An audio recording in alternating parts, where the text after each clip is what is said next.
আজকের ব্রেকিং নিউজে আমাদের সঙ্গে থাকার জন্য ধন্যবাদ। এটি আজকের খবরের 1 মিনিটের সারসংক্ষেপ। নমস্কার এবং নিউজ ডেস্কে আপনাদের স্বাগত।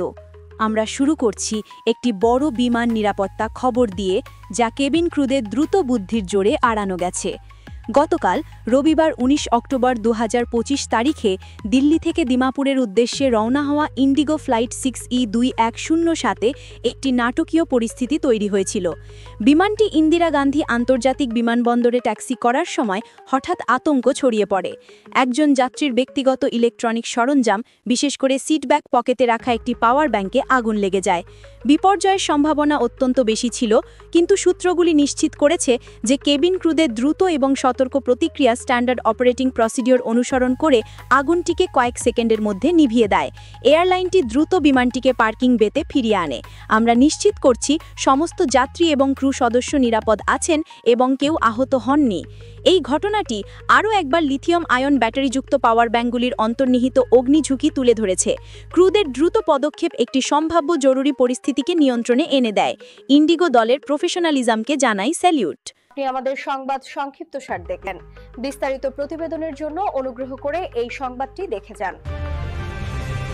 এড়ানো এই সংকটটি ঘটেছিল এয়ারবাস A30.20 নিও বিমান ইন্ডিগো ফ্লাইট 6E2107-এ, যা দিল্লির ডিমাপুর রুটে চলছিল।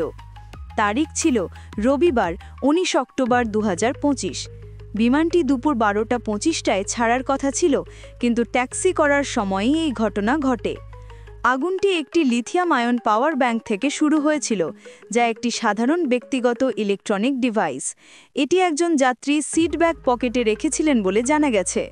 লিথিয়াম আয়ন ব্যাটারি ক্ষতিগ্রস্ত হলে, অতিরিক্ত গরম হলে বা ত্রুটিপূর্ণ হলে থার্মাল রানওয়েতে শিকার হতে পারে, যা দ্রুত অনিয়ন্ত্রিত আগুনের জন্ম দিতে পারে। বিমানের ভেতরে ধোঁয়া ও আগুন দেখে যাত্রীদের মধ্যে তাৎক্ষণিক আতঙ্ক ছড়িয়ে পড়ে। তবে এই ঘটনাটি কার্যকর ক্রু প্রশিক্ষণের গুরুত্ব প্রমাণ করে। ইন্ডিগো কেবিন ক্রু সঙ্গে সঙ্গে আগুন নেভানোর সরঞ্জাম ব্যবহার করেন এবং অনবোর্ড আগুনের জন্য নির্ধারিত কঠোর স্ট্যান্ডার্ড অপারেটিং প্রসিডিওর অনুসরণ করেন। আগুন কয়েক সেকেন্ডের মধ্যে নিয়ন্ত্রণে আনা হয়েছিল। ক্ষতি শুধুমাত্র সিট পকেটের আশেপাশে সীমাবদ্ধ ছিল। এটি কোনো বিচ্ছিন্ন ঘটনা নয়। বিশ্বজুড়ে এমন বেশ কয়েকটি ঘটনা নথিভুক্ত হয়েছে, যার মধ্যে কয়েকদিন আগে এয়ার চায়নার একটি ফ্লাইটেও লিথিয়াম ব্যাটারি থেকে আগুন লেগেছিল।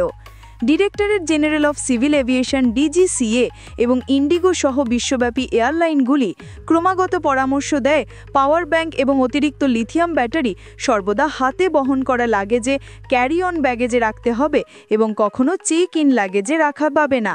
এছাড়া ফ্লাইটের সময় এগুলি চার্জ করাও সাধারণত নিষিদ্ধ।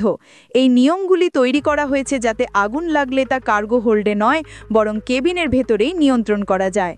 যে যাত্রীর পাওয়ার ব্যাংকে আগুন লেগেছিল তার নাম প্রকাশ করা হয়নি। নিরাপত্তা যাচাইয়ের পর বিমানটিকে আবার পরিচালনার জন্য ছাড়পত্র দেওয়া হয়। এটি দিল্লি থেকে দুপুর 2:33টায় রওনা দেয় এবং বিকাল 4:45টায় ডিমাপুর পৌঁছায়, যা 2 ঘন্টারও বেশি বিলম্বিত হয়। ক্রুদের, যেমন মিসেস শর্মার দ্রুত চিন্তাভাবনা শুধু দিনের সংকটই এড়ায়নি, বরং ভারতীয় বিমান চালনার কঠোর নিরাপত্তা মানদণ্ডকেও নিশ্চিত করেছে। সকল ভ্রমণকারীর জন্য এটি একটি কড়া সতর্কতা। ইলেকট্রনিক ডিভাইস সংক্রান্ত বিমান নিরাপত্তার নিয়মাবলী সবসময় মেনে চলুন।